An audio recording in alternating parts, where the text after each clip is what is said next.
Shalom, salam sejahtera, renungan malam seiman berjudul Teladan Yesus. Tetapi Yohanes mencegah dia katanya, akulah yang perlu dibaptis olehmu, dan engkau yang datang kepadaku.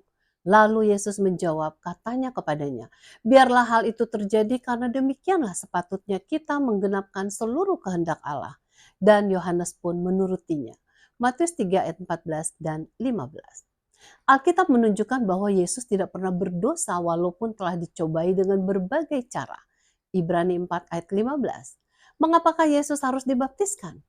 Ayat tersebut di atas menunjukkan bahwa Yesus telah dibaptiskan untuk menggenapkan seluruh kehendak Allah. Ini berarti Yesus telah dibaptiskan untuk menunjukkan sebagai teladan bagi orang percaya untuk supaya kita semua mendapatkan baptisan yang kudus.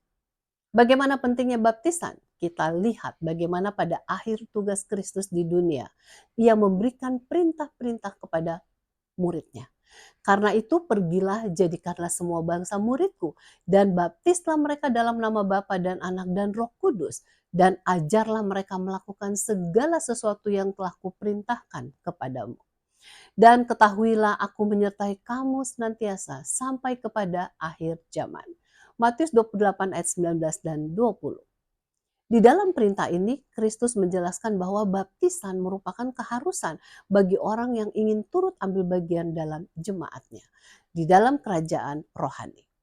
Karena melalui pelayanan murid-murid itu, Roh Kudus membuat orang bertobat dan menerima Yesus sebagai juru selamat mereka.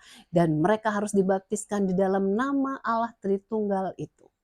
Pembaptisan mereka menunjukkan bahwa mereka sudah memasuki hubungan yang bersifat pribadi dengan Kristus dan berjanji hidup selaras dengan prinsip-prinsip kerajaan anugerahnya.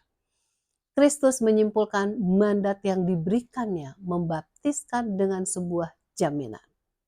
Aku menyertai kamu senantiasa sampai kepada akhir zaman. Kita bisa baca dalam Matius 28 ayat 20. Setelah kenaikan Kristus, para rasul mengumumkan perlu dan pentingnya baptisan. Kita bisa baca dalam Kisah 2 ayat 38, Kisah 10 ayat 48, dan Kisah 22 ayat 16. Sebagai sambutannya orang banyak dibaptiskan, membentuk jemaat perjanjian baru dengan kata-kata, bertobat dan hendaklah kamu masing-masing memberi dirimu dibaptis dalam nama Yesus Kristus untuk pengampunan dosamu.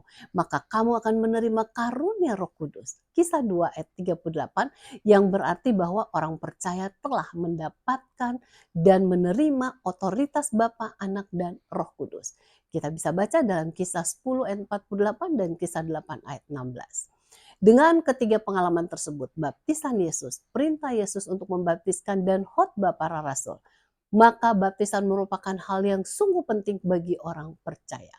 Namun yang dilambangkan oleh baptisan jangan pernah kita lupakan, yaitu hidup baru di dalam Yesus Kristus. Marilah kita bersekutu bersama Yesus, Juru Selamat kita setiap hari. Kiranya Tuhan memberkati.